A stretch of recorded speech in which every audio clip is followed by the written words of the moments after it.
പിതാവിൻ്റെയും പുത്രൻ്റെയും പരിശുദ്ധാത്മാവിൻ്റെയും നാമത്തിൽ ആമേൻ. എൻ്റെ പ്രിയപ്പെട്ടവരെ, ഇന്ന് ഒക്ടോബർ 16 വ്യാഴാഴ്ച.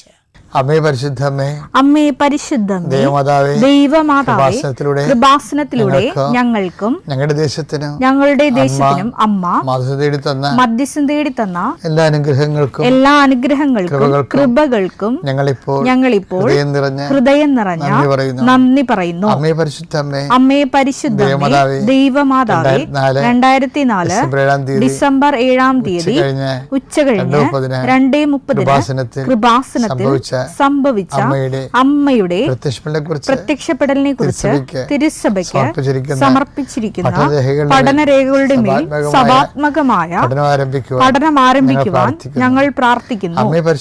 അമ്മേ പരിശുദ്ധമേ, ഭൂസ്വർലോകങ്ങളുടെ രാജ്ഞിയായ അങ്ങേയ്ക്ക് ഭൗമ സംരക്ഷണത്തിനായി പ്രപഞ്ചപ്രകൃതിയെ തന്നെ തിരുസഭ പ്രതിഷ്ഠിക്കുവാൻ ഈ പ്രത്യക്ഷീകരണ വഴി ഇടയാക്കണമേ. പരിശുദ്ധമ്മേ, ജപമാല മാതാവേ, സകല കൃപാസനം പ്രാർത്ഥനകളോടും ചേർത്ത് ഞങ്ങളിപ്പോൾ പ്രാർത്ഥിക്കുന്ന ഈ കുടുംബത്തിന്റെ പ്രത്യേക നിയോഗം പറ മക്കളെ.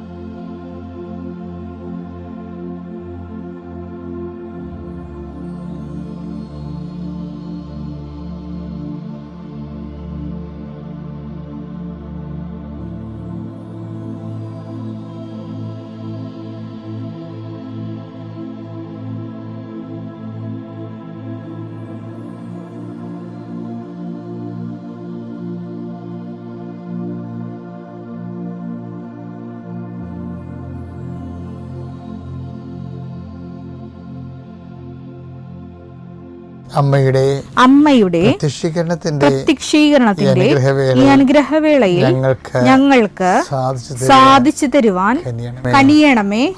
ആമേൻ. വിശ്വാസ പ്രമാണം. സർവശക്തനായ പിതാവും ആകാശത്തിന്റെയും ഭൂമിയുടെയും സൃഷ്ടാവുമായ ദൈവത്തിൽ ഞാൻ വിശ്വസിക്കുന്നു. അവിടുത്തെ ഏകപുത്രനും ഞങ്ങളുടെ കർത്താവുമായ ഈശോമിശിഹായിലും ഞാൻ വിശ്വസിക്കുന്നു. ഈ പുത്രൻ പരിശുദ്ധാത്മാവിനാൽ ഗർഭസ്ഥനായി കന്യകാമറിയത്തിൽ നിന്ന് പിറന്ന് പൊന്തിയോസ് പീലാത്തോസിന്റെ കാലത്ത് പീഡകൾ സഹിച്ച് കുരിശിൽ തറയ്ക്കപ്പെട്ട് മരിച്ച് അടക്കപ്പെട്ട് പാതാളങ്ങളിൽ ഇറങ്ങി മരിച്ചവരുടെ ഇടയിൽ നിന്ന് 3-ാം നാൾ ഉയർത്ത് സ്വർഗത്തിലേക്ക് എഴുന്നള്ളി സർവശക്തിയുള്ള പിതാവായ ദൈവത്തിന്റെ വലതുഭാഗത്തിരിക്കുന്നു. അവിടെ നിന്ന് ജീവിക്കുന്നവരെയും മരിച്ചവരെയും വിധിക്കുവാൻ വരുമെന്നും ഞാൻ വിശ്വസിക്കുന്നു. പരിശുദ്ധാത്മാവിലും ഞാൻ വിശ്വസിക്കുന്നു. വിശുദ്ധ കത്തോലിക്കാ സഭയിലും പുണ്യവാന്മാരുടെ ഐക്യത്തിലും പാപങ്ങളുടെ മോചനത്തിലും ശരീരത്തിന്റെ ഉയർപ്പിലും നിത്യമായ ജീവിതത്തിലും ഞാൻ വിശ്വസിക്കുന്നു. ആമേൻ. സ്വർഗ്ഗസ്ഥനായ ഞങ്ങളുടെ പിതാവേ, അങ്ങയുടെ നാമം പൂജിതമാകണമേ. അങ്ങയുടെ രാജ്യം വരണമേ. അങ്ങയുടെ തിരുമനസ് സ്വർഗത്തിലെ പോലെ ഭൂമിയിലും ആകണമേ. അന്നു വേണ്ടുന്ന ആഹാരം ഇന്ന് ഞങ്ങൾക്ക് തരണമേ. ഞങ്ങളോട് തെറ്റ് ചെയ്യുന്നവരോട് ഞങ്ങൾ ക്ഷമിക്കുന്നത് പോലെ ഞങ്ങളുടെ തെറ്റുകൾ ഞങ്ങളോടും ക്ഷമിക്കണമേ. ഞങ്ങളെ പ്രലോഭനത്തിൽ ഉൾപ്പെടുത്തരുതേ, തിന്മയിൽ ഞങ്ങൾ രക്ഷിക്കണമേ. ആമേൻ. നന്മ നിറഞ്ഞ മറിയമേ, സ്വസ്തി. കർത്താവ് അങ്ങയുടെ കൂടെ സ്ത്രീകളിൽ അങ്ങ് അനുഗ്രഹിക്കപ്പെട്ടവളാകുന്നു. അങ്ങയുടെ ഉദരത്തിൻ ഫലമായി ഈശോ അനുഗ്രഹിക്കപ്പെട്ടവനാകുന്നു. പരിശുദ്ധ മറിയമേ, തമ്പുരാന്റെ അമ്മേ, പാപികളായ ഞങ്ങൾക്ക് വേണ്ടി ഇപ്പോഴും ഞങ്ങളുടെ മരണസമയത്തും തമ്പുരാനോട് അപേക്ഷിക്കണമേ. ആമേൻ. കർത്താവിന്റെ ഉന്നതമായ നാമത്തിന് സ്തോത്രം ചെയ്യുന്നു. കർത്താവിന്റെ വിശുദ്ധ പൗരോഹിത്യത്തെ മഹത്വപ്പെടുത്തണമേ. പല പല വിഷയങ്ങൾ കൊണ്ട് കർത്താവെ ജീവിതം ഭാരപ്പെട്ടിരിക്കുന്നവരെ ദൈവം എങ്ങനെയെങ്കിലും അത്ഭുതം ഞങ്ങളുടെ ജീവിതത്തിൽ നടത്തിയില്ലെങ്കിൽ ഞങ്ങൾക്ക് ജീവിക്കാൻ പറ്റത്തില്ല, ഒരടി മുന്നോട്ട് പോകത്തില്ലെന്ന് വിചാരിച്ചുകൊണ്ട് വേദനിച്ച ഞങ്ങളുടെ ദൈവസന്നിധിയിലെ ദൈന്യതയോടെ ദാസ യജമാൻ്റെ കണ്ണുകൾക്കെന്ന പോലെ ദാസി സ്വാമിനിയുടെ കണ്ണുകൾക്കെന്ന പോലെ നോക്കുന്ന പോലെ ആദ്യമായ നോട്ടത്തിൽ കർത്താവെ അങ്ങ് അവരെ സാന്ത്വനപ്പെടുത്തുന്ന പ്രാർത്ഥിക്കുന്നു. എൻ്റെ കർത്താവെ, ചെറിയ കടകളൊക്കെ നടത്തുന്നവർ വല്ലാത്ത വലയുന്നുണ്ട് ഈശോയെ. അവർക്ക് ഒന്നും അതിനകത്ത് കിട്ടണില്ല, പക്ഷേ കടങ്ങളാണ് വരണത്. ഇനി എങ്ങനെ ജീവിക്കുമെന്ന് പോലും അറിയാൻ പാലാതെ വിഷമിക്കുന്നവരുണ്ട് ഈശോയെ. അവരെ സന്ധിക്കണമെന്ന് പ്രാർത്ഥിക്കുന്നു. ഈശോയെ ഒരു തൊഴിൽ കണ്ടുപിടിക്കാൻ വേണ്ടി എന്ത് തൊഴിൽ ചെയ്താൽ ജീവിക്കാൻ പറ്റുമെന്ന് വിചാരിച്ചുകൊണ്ട് വിഷമിക്കുന്നുണ്ട് ഈശോയെ.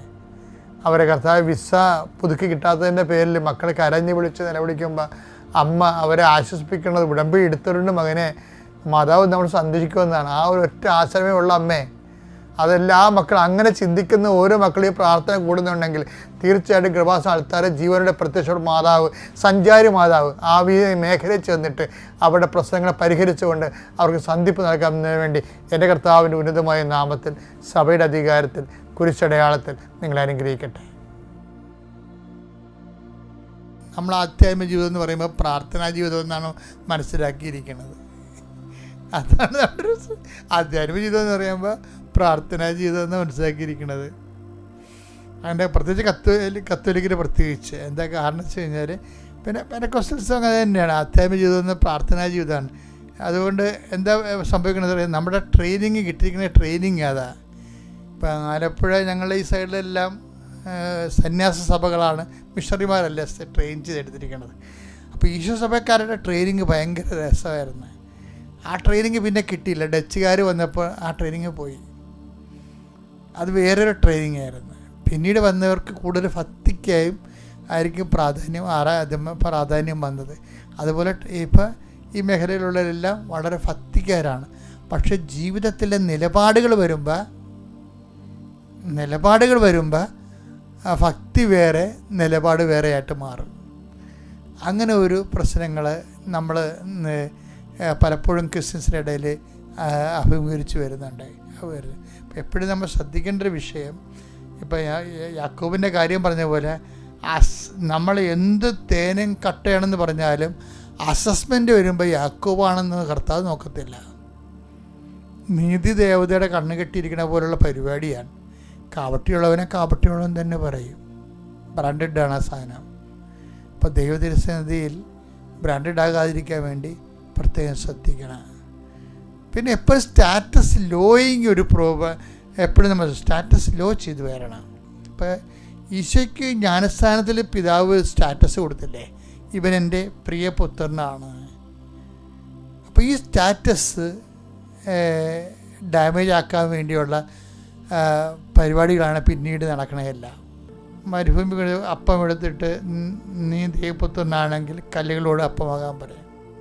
ദേവാലയത്തിന് മോടിക്കൂടെ നിർത്തിയിട്ട് പറയും നീ ദൈവപുത്രനാണെങ്കിൽ താഴേക്ക് ചാടാൻ പറയും.